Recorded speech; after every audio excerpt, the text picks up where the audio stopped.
time again for Doc Jacques, your Addiction Lifeguard podcast. I am Dr. Jacques de Broekert, a psychologist, licensed professional counselor, and addiction specialist. If you are suffering from addiction, misery, trauma, whatever it is, I'm here to help. If you're in search of help to try to get your life back together, join me here at Doc Jacques, your Addiction Lifeguard, the Addiction Recovery Podcast.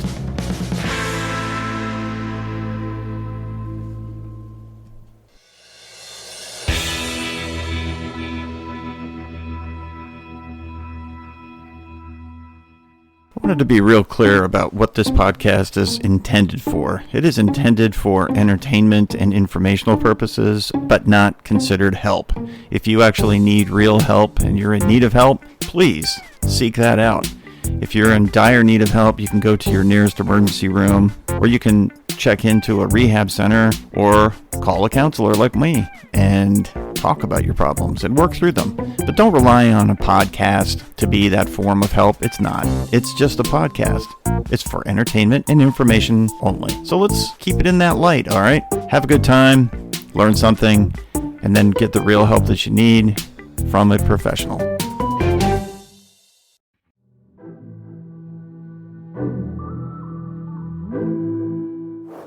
You know, the world is really struggling right now for a lot of different reasons.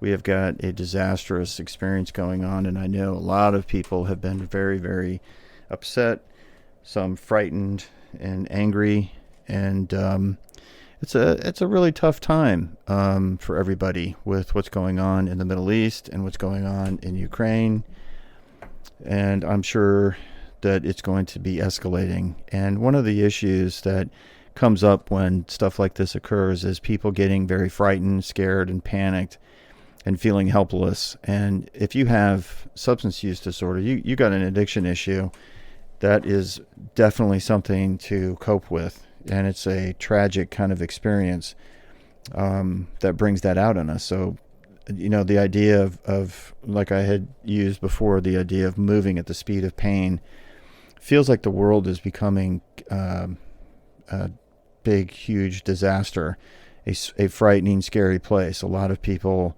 are experiencing in their cities protests and some violence, and we certainly have a whole bunch of stuff that's coming at us in the news, and we can start getting obsessed with it and watching it 24 hours a day, and concerned about your loved ones. And if you do have loved ones in Israel or in Gaza, and they're either missing or, you know, whatever, we should all be very prayerful about it and be contemplative and pray for them, and really let's just hope that we can not have the world blow up. But at the same time, the idea that somehow the world is ending, for those of us who have addiction, it can become very catastrophic to us, and we're risking our sobriety by experiencing this pain and the feeling of helplessness and fear and paranoia. And a lot of the people that are my friends, my clients, the people that are in recovery and other people and not in recovery are becoming very, very upset and concerned. And it seems like it always is the case. Well, it certainly was during 9/11. It has been I'm in the Washington, D.C. area. And the post 9/11 time period was bad for us. We had all kinds of poisonings, things being sent through the mail. We had a shooter that was just assassinating people in this area, and it killed a whole bunch of people, 14 or 15 people, just random shootings. A sniper that was killing people. We've had bomb threats. We have all kinds of violence going on. And, you know, to be honest, when it's either racially or religiously motivated, it becomes even more intense, because we all have our feelings about that. And I think that there are genuine, valid feelings, but the fear of that and the fear that invokes, especially when they have terrorism going on, is especially troubling, because we don't feel like we have much in the way of options, of ways to prevent or take care of ourselves, because we don't know what's going to happen. So the paranoia and the concern about what's going on is valid. So how do you help yourself with that? How do you help other people with that?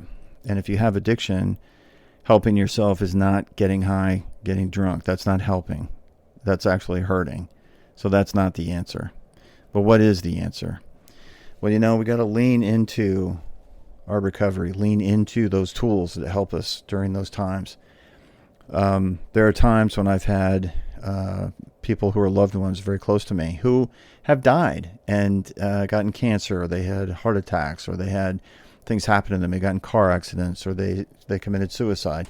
And it's very troubling. And at those times when I was in the worst of my addiction, my drinking, that's when I did it the most, because I felt like that was the only thing that could help get rid of the pain, numb it out at least.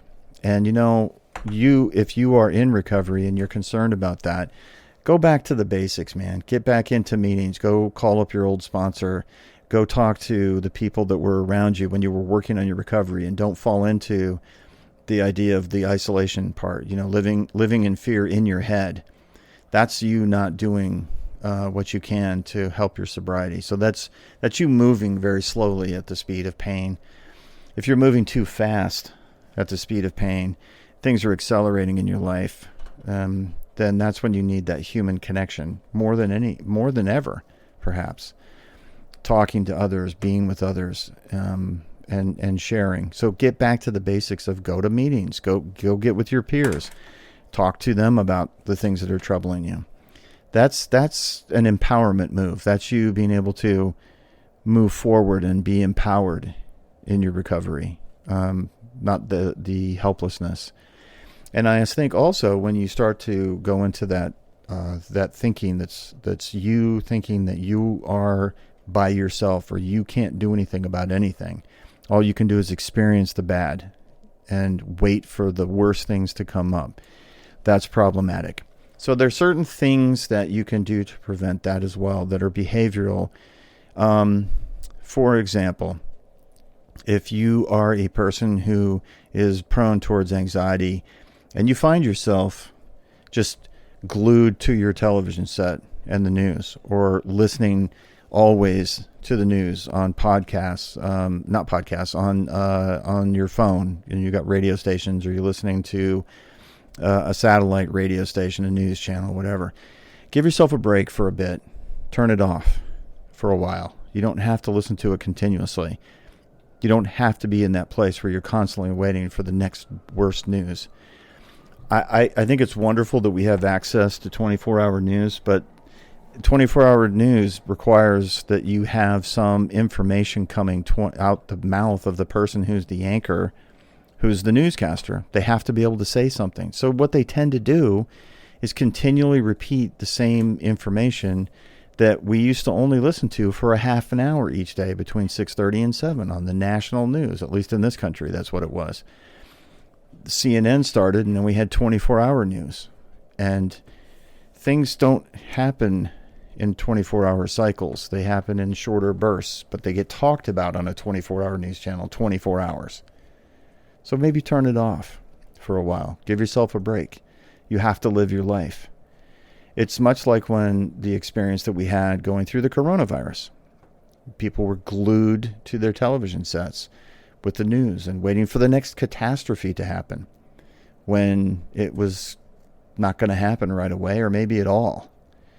But it's different if you have loved ones who are being exposed to what's going on. If you have loved ones in the country of Israel, in Gaza, it can be problematic. I have friends in Israel. I have people that I know, and I worry about them, and I pray for them. I can't really do anything else, and that's it. And so I don't worry about them 24 hours a day. I have people that I worry about here where I am in Northern Virginia who I know suffer when they take this stuff on. It bothers them. Perhaps it brings out some PTSD, some post-traumatic stress disorder issues. Some of the combat vets that I know who I work with, I know they're struggling right now because the experience that went on really over the last 2 years with the pulling everything out of Afghanistan was upsetting to them, and how that was done. and now moving into where we're at with what's going on with Hamas and the IDF and the fighting. And it reminds them of what they went through, and they lose time and place. And that's kind of what happens when you get very upset about things. You lose time and place. So you have to get back into time and place. And if you're bombarding yourself with all this information 24 hours a day, you're not in time and place. Every minute bleeds into the next, and it just becomes a blur. So take a break from it. You can't really do much about it. If you don't have the ability to do anything about it, then take a break for a while. Listen to it in bursts. Expose yourself in bursts. And if you are having trouble coping, like I said, get into meetings, get in with your peers, and share some of that, offload that concern, that paranoia, that upset. Because if you use, you're harming yourself. If you're in sobriety, you've been in it for a while, and you use, you're risking losing everything. I'm not sure how that helps anybody, right? If you're early in your recovery and you're struggling, then that certainly is not going to help, because it's going to put you back where you were. So we share, and we feel relief from that sharing. We carry a burden by ourselves, or we learn to let it go. There is that story. It's a great recovery story of the two monks who are walking through the woods, and they come upon a stream, and it's been raining a lot. And so the stream is completely overflowing, and it's rather deep. It's probably 3 feet deep, whereas before it was just a little stone walkway that you could go over the little stream. Now it's kind of more like a river. And these two Buddhist monks see this woman standing on the shore, and she's crying. She's very upset. And they walk over to her to see if they can help, because they don't know what's wrong. So they talk to her and they ask her what's wrong. And she says that she has to get across the stream, but she's very elegantly dressed in very elegant clothes that are made of silk. And if she walks across the stream, she will ruin her clothing. And she says that she has a wedding that she has to go to, and that she can't get across the stream.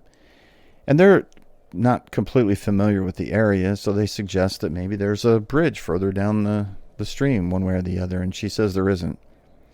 And so the two monks are listening to this, and she's very upset, and they don't know what to do. And the older monk looks at the younger monk and says, well, and then he looks over at the woman and says, I'll carry you across the stream.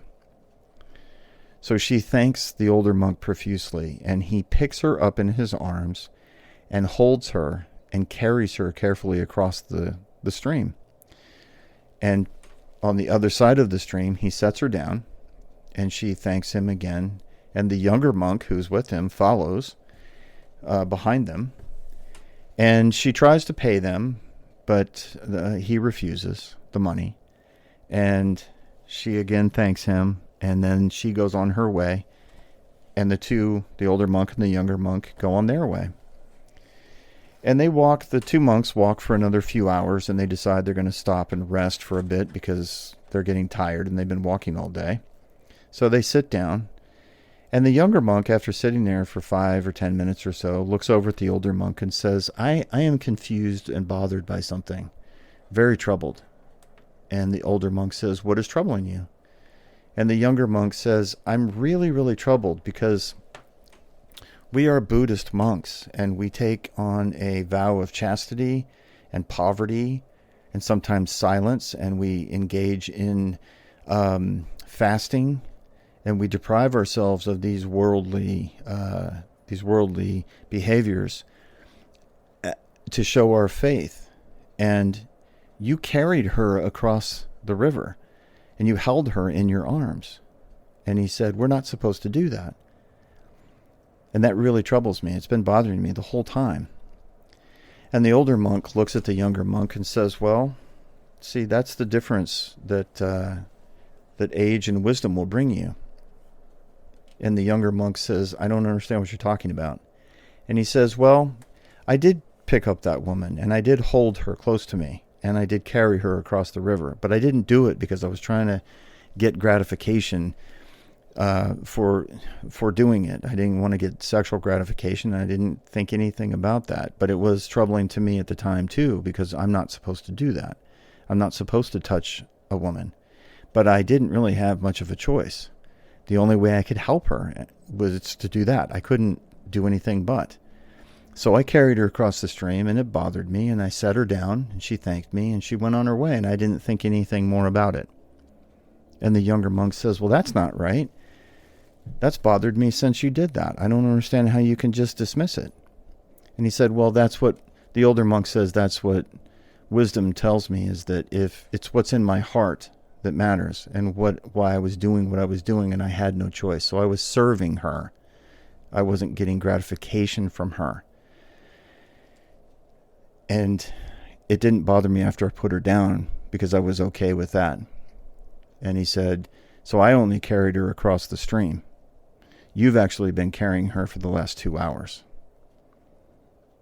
And that's kind of what it is with things that bother us when we are powerless, and how we deal with them. And addiction is one of the things that our addiction makes us hang on to things and ruminate on things and feel horrible about things, and we cannot stop thinking about them. And so recovery is about learning how to deal with things, how to put them down and then be at peace with what's gone on. And we certainly do that in the step work, right? I mean, we bring up all that stuff that bothers us, and we have been carrying it around. That's what step 4 is about, the fearless searching moral inventory of your character defects. It's all the things that were wrong and bad and that you hate about yourself and what you've done and what other people have done to you. And then through the acknowledgement of that, and especially in step 5, when you're saying it out loud to yourself, another person, and to God, the nature and extent of those character defects, those are the things that help us identify what we, in steps 6 and 7, prepare ourselves to let go, to be lifted from us, and to then have them lifted from us, and to work to continue to do that. And that is with everyday life as well, so that we can further do the mending of those fences, so to speak, in step 9. And we do that with ourselves, and we do it with other people as well. So when things are going wrong in your life, or the world is blowing up around you, listen, you only have 2 choices. You can either be sober and clean, or you can be using.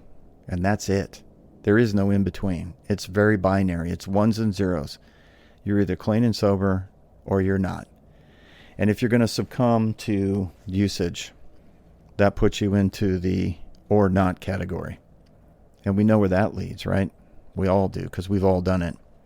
So learning to put stuff down, keeping stuff in perspective, really falls in line with that idea of the serenity prayer of knowing that things you can change and knowing the things that you can't change, and having the wisdom to know the difference. So accepting those things, accepting what you can and can't change. You can't change what goes on in the world unless you're in that space where you can. If you were in Israel, you could, but you can't. And these people that are out there protesting and demonstrating, that's fine. But you know what? You're actually making things worse. And if that's what's in your heart, I feel bad for you. So accepting the things that you can change. What can you change? Well, you can change your part of the world, your little area around you. You can change that. You can change it for the better. You can be accepting of the mistakes that people make, and you can be forgiving. Of course, you have to defend yourself, but you can. And so you can change that. I can leave here where I am today in my studio, and I can make somebody's life better by being pleasant, nice, caring, supportive in whatever way or whatever thing they're dealing with, whether it's addiction or their car's broken down or they just need a kind word. I can give that. That's me making my difference in the world. And you can do the same. And in your sobriety, finding ways to do that. That's why going out and spreading the good news, if I were to relate it to a step, that's step 12. You can make a difference in that way. We all have to live in this world. And so doing that, we have to be kind and caring and giving, but we have to be tough and have boundaries and be firm sometimes, but knowing when you should do that and when you need to extend more of a caring hand. So if you have a friend out there or you have a family member who is suffering, and you, as part of your recovery, you want to try to make a difference and somehow cope with your feelings, sometimes what helps is if you go and support and care for the other person. So if somebody is suffering, be there with them, right? You know what proximity does. You know proximity is a healer. So go and be a healer in that proximity. Be close to them. Be with them so that you can bring some relief to their world, because that's really what helps keep you sober, right? Connectivity. Isolation is addiction's best friend. So if you're staying at home and you're feeling miserable, you're feeling helpless, you're feeling angry, resentful, that isolation, that's going to trigger you into usage. I can promise it. So, just like those Buddhist monks, you have to be able to put it down and be at peace with putting it down, because you have no choice. And if you think that hanging on to it's going to make it better, you are mistaken. It's not. It's probably going to make it worse.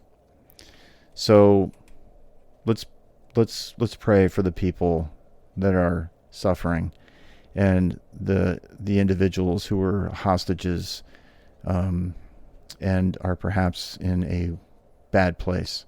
And let's pray for this to end quickly and soon. And let's bring some sanity back into the world. And hopefully it will appear and show up. And soon. But don't ruminate and go back into usage. Get back with your peers. Get in the community. Get the support. Circle the wagons around you if you feel you're at risk. And if you have already started using, again, call some people, right? Get back in touch with the people that helped you get into sobriety. It's not worth going back out just to cope, because you're going to be in a world of pain. So I hope that helps you in these difficult and trying times. And let's say that we can all work together to stay sane, stable, and sober. Well, that's it for this episode of Doc Shock, Your Addiction Lifeguard. I hope you've gotten something from this podcast. I don't want to say something entertaining or fun, but these are difficult times, man. And if you need help, please go to an emergency room, call a therapist, call a psychiatrist, go see a doctor, go to a meeting, do something, but don't give up your life just to save your addiction. And if you are really, really troubled, you can reach out for help, find it. I wish the news was better today. Hopefully it'll be better soon. And catch the next Doc Shock, Your Addiction Lifeguard podcast to learn how to get sane, stable, and sober. So I do appreciate you listening, and until the next episode, this is Doc Shock, Your Addiction Lifeguard, saying see ya.